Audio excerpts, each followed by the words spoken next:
everyone, welcome to Seed academy. ये एक छोटा सा इंट्रोडक्शन है इस चैनल का। बेसिकली जब कोई चैनल न्यू इंट्रोड्यूस होता है तो हम उसके बारे में बहुत कुछ डिस्क्रिप्शन देते तो है, लेकिन टाइम नहीं मिल पाता कि हम हर डिस्क्रिप्शन को पढ़ें। तो इसलिए अपनी नेक्स्ट वीडियो अपलोड करने से पहले मैं इस चैनल छोटी सी वीडियो के थ्रू बताना चाहती हूँ कि इस चैनल के अंदर सीड अकेडमी के अंदर आपको क्या क्या मिल सकता है, और इसको अगर आप सब्सक्राइब करते हो या इनकी वीडियोस को देखते हो तो आपको क्या फ़ायदा होगा। सो ज़्यादा टाइम ना लगाते हुए पहले मैं अपने बारे में बताना चाहूँगी। मेरा नाम पूजा है, मैं बाय प्रोफेशन एक पीजीटी हूँ। मैंने काफ़ी अच्छे स्कूल्स में काम किया, बहुत एक्सपीरियंस लिया, मतलब मुझे 12-13 साल हो गए हैं पढ़ाते हुए, इवन मोर देन दैट। तो उसके बाद मुझे लगा कि अगर मैं स्कूल्स में पढ़ा रही हूँ और बाय गॉड ग्रेस मेरे बच्चों से मुझे बहुत अच्छा रिस्पॉन्स मिल रहा है, तो why not online platform also. क्योंकि लास्ट मोमेंट पर बच्चे कहते हैं मैम उस वक्त पढ़ा था तब तो याद था, जब पेपर तक पहुँचे तो लास्ट तक का तो याद रख, लेकिन स्टार्टिंग में जो पढ़ा था वो तो हम भूल गए। तो उस टाइम पर आप टीचर स्टार्टिंग में दोबारा नहीं पढ़ा पाते, लेकिन हाँ, यहाँ रिकॉर्ड की हुई जो वीडियोज़ होती हैं वो आप स्टार्टिंग वाली भी दोबारा से देखकर रिफ्रेश कर सकते हो। ये चैनल जो है ये किसी स्पेसिफिक क्लास के लिए, स्पेसिफिक सब्जेक्ट के लिए नहीं है। यहाँ पर बहुत सारी चीज़ें मेरे दिमाग में रही जो मुझे लगता है कि बच्चों को और बड़े बाकी लोगों को ज़रूरत पड़ती है। जैसे सबसे पहले मैं कहूँगी, मैंने जो फोकस किया है वो किया है 11th और 12th क्लास के बच्चों को। 11th और 12th के बच्चे जो होते हैं ना, वो हमारे स्कूल के सबसे सीनियर क्लासेस में हैं। 12th के बाद स्कूल खत्म हो रहा होता है, अब 12th के बाद करें क्या? अब तो CUET है, बट बैड लक CUET नहीं निकला। फिर कौन कौन सी यूनिवर्सिटीज़ है, फिर कौन कौन से कोर्सेस हैं जिसको हम लोग कर सकते हैं, इन सब की इन्फॉर्मेशन आपको यहाँ पे मिलेगी। CUET फॉर्म कब आउट हो है, कैसे फिल करना है, क्या क्या क्राइटेरिया है, किस किस चीज़ों को हम चूज़ कर सकते हैं, कौन कौन से ऑप्शन हमें लेने चाहिए, कौन कौन से कोर्सेज आपके लिए अवेलेबल है, वो सब कुछ आपको यहाँ पर 11th अगर 12th क्लास में आप कॉमर्स में हैं तो कॉमर्स के बच्चों के लिए क्या क्या ऑप्शंस और कोर्सेज होते हैं। अगर आप साइंस स्ट्रीम से हैं तो साइंस के बच्चों के लिए क्या क्या ऑप्शंस होते हैं, साइंस के बच्चे कॉमर्स की कौन कौन से स्ट्रीम में पूछ सकते हैं, या फिर ह्यूमैनिटीज़ में कैसे एक्सचेंज कर सकते हैं। नहीं है साइंस समझ में एक अच्छा नहीं लगा, मैं चाहती कुछ डिफरेंट पढ़ लूँ। बहुत सारे बच्चों को मैंने देखा है, खास से UPSC एस्पिरेंट्स को, UPSC के बच्चे क्या करते हैं, साइंस बैकग्राउंड से 11th-12th करते हैं, ग्रेजुएशन में सब्जेक्ट चेंज कर लेते हैं। क्यों? क्योंकि उनको जाना आगे पॉलिटिक्स पढ़नी है, इकोनॉमिक्स पढ़नी है, हिस्ट्री पढ़नी पड़ेगी। तो आप कैसे उसको स्विच कर सकते हो? बच्चों को पता ही नहीं होता, बच्चे सोचते हैं मैं तो साइंस की हो, मैं ज्योग्राफी ऑनर्स कैसे करूँ या मैं हिस्ट्री ऑनर्स कैसे करूँ। भाई सब हो जाता है, ऑप्शंस पता होने चाहिए क्या क्या आपके पास है। और अगर आप ह्यूमैनिटीज़ में, तो ह्यूमैनिटीज़ में आपके पास क्या क्या ऑप्शन है 12th के बाद, आप कहाँ कौन कौन से कोर्सेज में अवेल कर सकते हो, किसके फॉर्म कब आउट होंगे, कौन सी लास्ट डेट होगी, क्या पैसे आपको भरने हैं, कौन सा लिंक आपको मिलेगा जिसमें से क्लिक करते जाके फॉर्म भरो और अपडेट कर दो। ये सब इन्फॉर्मेशन आपको इस चैनल पे मिलेगी। इसके अलावा मैं दूसरी बात बताऊंगी 11th-12th से, क्योंकि भी मैं बात कर रही हूँ, तो 12th क्लास के बच्चे जो अकाउंट्स और बिजनेस स्टडी दोनों पढ़ते हैं, क्योंकि मैं इस अकाउंट्स और बिजनेस स्टडी पे इसलिए एम्फोसाइज कर रही हूँ क्योंकि मेरा जो सब्जेक्ट है वो दोनों ही है। अभी लास्ट ईयर अभी अप्रैल में जब मैं पेपर चेकिंग के लिए गई थी तो वहाँ पर मैंने बच्चों की जो ऑब्जर्वेशन, मतलब मेरी जो ऑब्जर्वेशन थी वो ये थी, बच्चा क्या करता है 6 नंबर में 2 पेज का आंसर लिख कर आता है, बड़ा खुश होता है, आगे कहता है मैम मैंने पेपर बहुत अच्छा किया, मेरे तो 6 नंबर में मैंने तो 2 पेज के आंसर लिख दिए। मेरे 2 पेज के आंसर नहीं लिखने थे ना, जब हमने चेक किया तो हमने तो तुमको 6 में से सिर्फ 1.5 ही नंबर दिया या 2 ही नंबर दिया। क्यों दिया? क्योंकि जितना कंटेंट मुझे चाहिए था वो तो आपने लिखा ही नहीं। देखो, शीट भरना आंसर नहीं होता, किसी पेपर को आना एक अलग बात होती है, उसे प्रेजेंट करना एक अलग बात होती है। बच्चे को आता है लेकिन वो लिखना ढंग से नहीं आता। 6 नंबर के आंसर में 6 ही लाइन काफ़ी थी, लेकिन उन 6 लाइन में जो मुझे स्पेसिफिक वर्ड चाहिए थे ना वो आपको डालने थे, वो तो आपने लिखे नहीं, तो फिर 2 पेज का आंसर भी काम नहीं करेगा। तो मैं आपके साथ वो आंसर्स भी शेयर कर सकती हूँ, उस आंसर की के कंटेंट को शेयर कर सकती हूँ और आपको बता सकती हूँ कि 6 नंबर में बेटा आपसे ये पूछा गया तो कैसे कैसे आंसर लिखना है।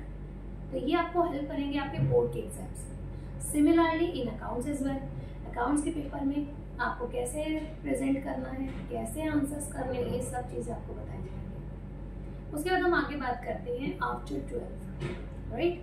जैसे मैंने अभी आपको बात बताया कि कौन कौन से कोर्सेज हैं। सीयूईटी की बात करूँ या किसी और एंट्रेंस की बात करूँ, एक टॉपिक हमेशा हमारे साथ फ्री होता है, वो होता है जीके।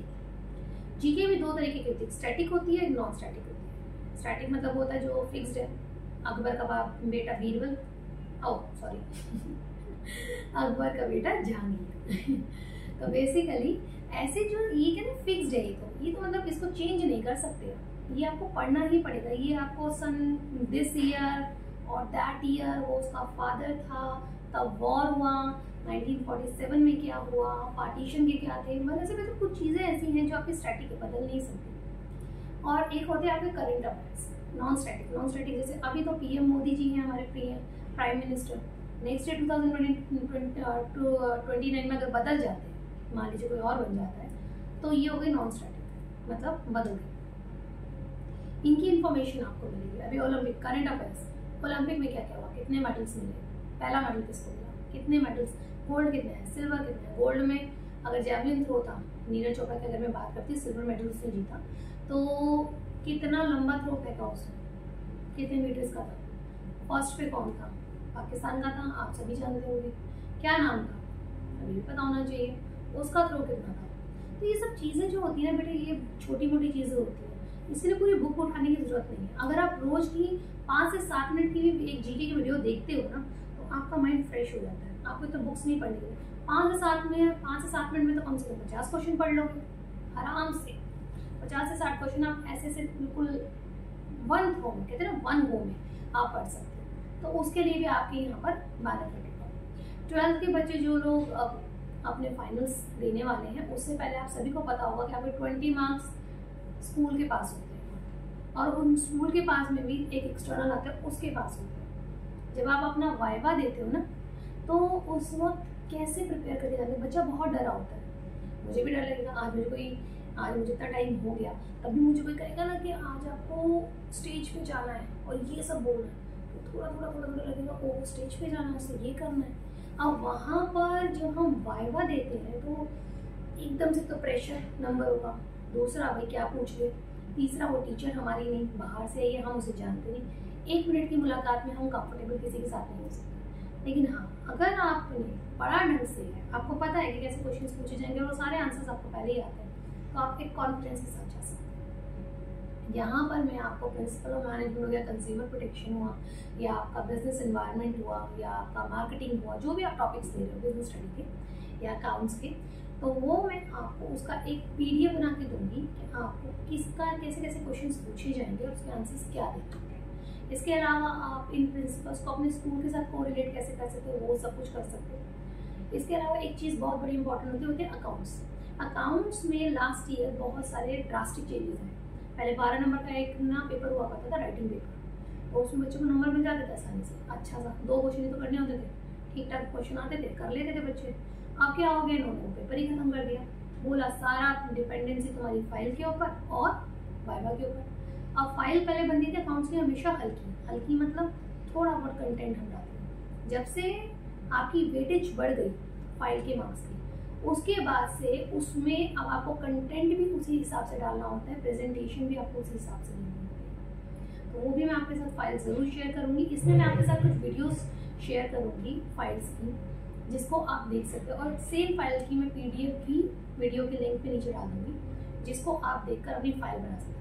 लेकिन बेटा जी देखकर बनाइएगा, कॉपी मत कीजिएगा। टीचर को पता लग जाता है कि आपने कितना कंटेंट कॉपी किया और कितना आपका खुद का बनाया।